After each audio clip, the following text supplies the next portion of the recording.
everybody, how's it going? I hope that you are well. Welcome to another banana Q&A. I don't think I've done one of these since January 2016. Okay, so it's been like 15 months. Sorry. I received a lot of questions from you guys, which is amazing. Thank you so much for all of your questions. I went a bit old school. I printed them all out on a piece of paper. I would like to answer every single one of your questions. However, I know that if I do it all in one video, it's going to be way too long. So this is going to be split up into two. So this is going to be part one. Let's get started. So the first question's from Facebook and it's from Mina in Finland. She asks, could you tell in which order you travelled all countries? I thought I'd start with this question because it may be useful to a few of you who are new to the channel. I'm gonna give you just a very quick rundown of the travelling that I've done so far. So it started in 2012. I finished sixth form and I went to Tanzania for a month with World Challenge. That was the first time I left Europe. We did volunteering with African children in a school and we also climbed Kilimanjaro, and that was epic. And then it was my first gap year, so I saved up a bunch of money, and then in 2013 went on first ever round the world trip. Started with my friends. We went to Thailand, Laos, Vietnam, Singapore. Then I went to New Zealand to get the Kiwi experience, went to Fiji. We met back up in Hawaii. Then I worked doing Camp America in Maine for 3 months. I travelled a bit of Florida, California and New York, and then went back home. Then when I got back home, saved up again for a long time. I worked for pretty much the whole year as a logistics coordinator for a chemicals trading company, which I actually really enjoyed as far as office 9 to 5 work goes. But within that year I took a few short trips. I managed to get to Budapest in Hungary, Paris, Madrid in Spain, and also Belgium. I went there a couple of times with my work. That was one of the perks of the work, I guess. So I saved up a bunch of money that year, and then right at the end of 2014 I flew to Perth in Australia for Christmas, and then I ended up working there for 3 months. So I started my Australia working holiday visa. So now we're in 2015. I travelled very briefly back home and then straight back out to Central America. We did Panama, Costa Rica, Nicaragua, Honduras, Guatemala, Belize and Mexico, which was awesome, such a good adventure. And then I went back home after that for probably 2 or 3 months, saved up a bit more money and went straight back to Australia because I wanted to try and do my regional work to get my second year's working holiday visa before my first year was up. I went straight to Cairns, started doing my regional work, it fell through, long story. Went to Sydney for a couple of months and then it was the end of my Australian working holiday visa. So I then went to Bali for 10 days. I then came back to Perth in Australia on a tourist visa for a month, spent the month with my sister. That brings us into 2016. I then went back to Sydney again for a week, messed up my life, that's another long story. And then I moved to Queenstown in New Zealand. There's a video which I'll link up here which basically says everything that I got up to in Queenstown. And then in November 2016 did a road trip of the country, and then in December flew to Perth again for Christmas. That brings us round to 2017 and I flew back home and here I am. I finished posting New Zealand vloggy content now. I've told you guys that I still have a highlights video coming. I'll be doing lots of tips and tricks videos for New Zealand. I have a lot to say on that and that's where I am. Toby Wilson also asks for a breakdown / timeline of my 18 months away. So that starts from when I travelled back to Cairns and started doing my regional work, possibly highlights / lowlights along those 18 months. There's a lot. Do you want to see a video on that? Should I do a whole video on highlights and lowlights? Let me know. Hes_am_I asks, can you do a video on the process of packing up in New Zealand? Like, what did you do with your stuff? The video would not be long enough, so I'll just tell you what I did. I sent all of my snowboarding and winter clothes back in one big bag from New Zealand via Pack and Send. It cost me a lot of money, but worth it because I've already used my snowboarding and winter stuff back in England. I still had too many clothes though to fit back in the backpack that I took out to New Zealand, and so I got a suitcase. I flat packed my backpack into my suitcase and then just put everything else in there. I also had a small wheelie suitcase and a small rucksack, but that all comes with me on the plane. Mermaid000 Prenu has a few questions. What has been your worst travel mistake? I make a lot of mistakes when I travel, I won't lie. The one that sticks out to me, it's not like major, is when I went to Central America, I took my big tripod with me, intending on doing some really cool filming. I did not use it once, and it literally took up like half of my backpack, so that was a bit just like, I know they say have no regrets while you're traveling, everything happens for a reason, but that was a regret. That had no benefit to my life. That was just a nuisance, and it was a mistake. What is your favorite airline and why? I actually don't have one. There are a few who have been good, like Singapore Airlines is always very good. Malaysia Airlines is always very good, apart from the missing planes, but that's another story. But you know, I actually really appreciate EasyJet and Jetstar. I know they're budget airlines, but you know, that's the perk of them. They are cheap and they are simple, but there's nothing wrong with them. I do have to say though, I hate Aegean Airlines because they lost my luggage. Yes, update on that previous video. No, I never got my luggage back. Managed to claim a lot of money back on insurance, so I can buy a lot of my stuff again.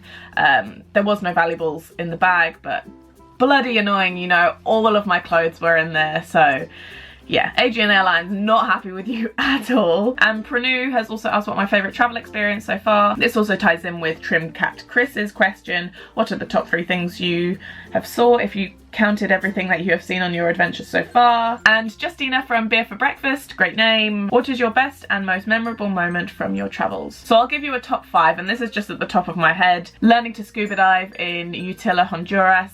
Yes, best decision I ever made. It was an impulse decision. I wasn't planning on even going there, but it was just when I was there I was like, I have to do it, and yeah, best decision ever, learning to scuba dive. In Guatemala I climbed up Volcan Acatenango overnight, so we got to the top for sunrise, and when we got there, not only was the view of just being above the clouds incredible, but we saw a volcano erupt right there. It was erupting and it was just crazy and awesome, and that was just absolutely unforgettable. Seeing Omanawa Falls on our recent road trip to New Zealand and swimming in the waters there was an absolute highlight. Most breathtaking waterfall I have ever seen. Also in New Zealand, doing the Nevis bungee jump back in 2013. I've never been so scared in my life. And also a very unforgettable experience was a snorkeling day that I did in Kikorka, which is an island off Belize. We got to swim with sharks, we got to swim with manta rays, we got to swim with manatees, and that was all in the clearest water in the world. It was an epic day. Right, Gayona, you gave me the best comment ever. So many questions. I'm gonna try and answer all of them right now. What was the scariest moment while traveling? Thing that sticks out to me most was first time we went backpacking. We were crossing between the Thailand and Laos border. The company that we booked it through had set us up with some accommodation overnight, and it was just these isolated huts in the middle of nowhere. I swear to God, it was probably like no man's land where we were. No security, like whatsoever. The doors that we were in didn't lock. There was this massive storm. The electricity went out overnight. There was monkeys like climbing through the wall panels. I didn't know why, but I felt like I was gonna get murdered that night. Everything was just absolutely terrifying, and it was in like our first week of our travels, and so yeah, that was pretty terrifying. Did you have any deep conversations after meeting someone new? If so, what was memorable about it or the topic that you talked about? I seem to remember this conversation I had with this American guy. We were in Nicaragua on this amazing surf beach, just watching the surfers, and we talked just like about the meaning and purpose of life for like 2 hours, and then afterwards we just looked at each other and we were like, huh, this is a pretty deep conversation, isn't it? We are such cliche backpackers. What would you ask for if you knew the answer was yes? Please, can I have free flights, unlimited, anywhere and anytime I want for the rest of my life? Please and thank you. Yes. Cool, thanks. Are you into fashion? How would you describe your own style? No, I'm not fashionable at all. I have about 3 outfits which I wear. The first is what I'm wearing right now, activewear. See? Skinny jeans and like a high neck long sleeve tops. I basically just wear that outfit and interchange the colour of the tops. What music do you listen to and what bands / artists? I like generic pop. No shame. I liked One Direction when they made music. I like Little Mix, Ed Sheeran, Taylor Swift. Yeah, all those songs that you hear on the charts, I probably love every single one of them. I like any like upbeat songs that make me feel happy. I mentioned in a recent video that I freaking love a song by Matthew Mole. It's called Take Yours, I'll Take Mine. That's not a generic pop song actually. That's kind of like indie-ish. But I really like that, so there you go. That's the hipster in me talking. And if I'm going on a night out, I like to listen to pop music with like a house twist. But I'm not the best person to talk to about music. A lot of people tell me I have terrible taste in music. But there's those people who are trying to be all hipster, like, no, you like that stuff on the charts, like, who are you? And I'm like, who do you think you are? Gosh. What types of videos do you watch on YouTube? I literally watch any types of videos on YouTube. I watch tutorials and hacks videos, I watch beauty videos, I watch fitness videos, I watch inspirational travel videos. I kind of go through phases of what I like to watch though. At the moment, some of my favourite YouTubers. Casey Neistat is always great. I think Liza Koshy is hilarious. I've been watching a lot of Monica Church. She's an American girl. She has like a kind of beauty and lifestyle channel, but her vlogging channel is so good. Her editing is incredible, so I recommend going to check her out. And there's also a British girl who I've just started watching. Her channel is Grace Fit UK, and she makes kind of fitness and lifestyle videos. Her body is insane, but she's also very like relatable. Like, she's going to university and she's kind of balancing her fitness and Instagram social media career with studying at university. I'm not actually too sure what she's studying, but I find her videos quite nice to watch. What is your favourite candy? Can I say chocolate?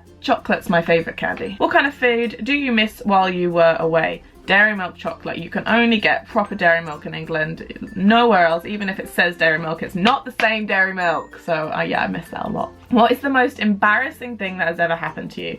My life is an embarrassment, so name a few things you are grateful for today.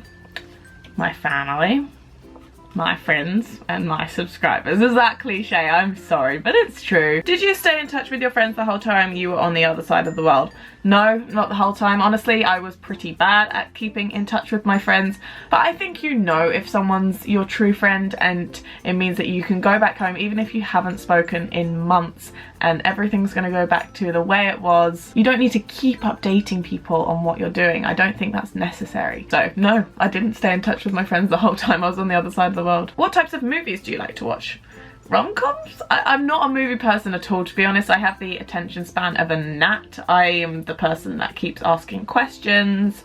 Yeah, don't watch a movie with me. I'm not fun. Are you more of a cinema or Netflix at home person? Apart from the fact that I don't actually have Netflix, definitely more of a watching series at home type person. At the moment I'm watching Prison Break and Blind Spot, but yeah, I just like curling up under my duvet covers and eating chocolate and not having to worry about being in a cinema. If you wear Converse, what is your favourite colour to wear? I don't wear Converse. I will show you my shoe collection though, it's not large. This is literally all the shoes that I wear at the moment. So I've obviously got my Havaiana flip-flops in hot weather. These are what I wear most of the time, just like these pink trainers from H&M. These are my gym shoes slash just run around shoes, and then if I go on a slightly snazzier day out or if I'm going to an interview or something, I will just wear these black boots. What is your favourite food slash drink? My favourite food is pasta. My favourite drink is probably champagne and elderflower. What's the best piece of advice you would give to any person? Stop talking about doing something and just do it. You're never going to find the absolute perfect time to do something that you really want to do. So just make a compromise in some way and just do it. Okay, I'm gonna finish part one here because I know that I've been talking for way too long. If I have answered your question, I really hope I gave you the answer that you wanted to hear. If you have asked me a question that I didn't just answer in this video, don't worry, because there will be a part two. I am trying to get through every single question that I was asked, and I will post that video either tomorrow or at some point during the week, so make sure you stay tuned for that one. I hope you enjoyed this video, I hope you're all well, and I will see you in the next one. Bye!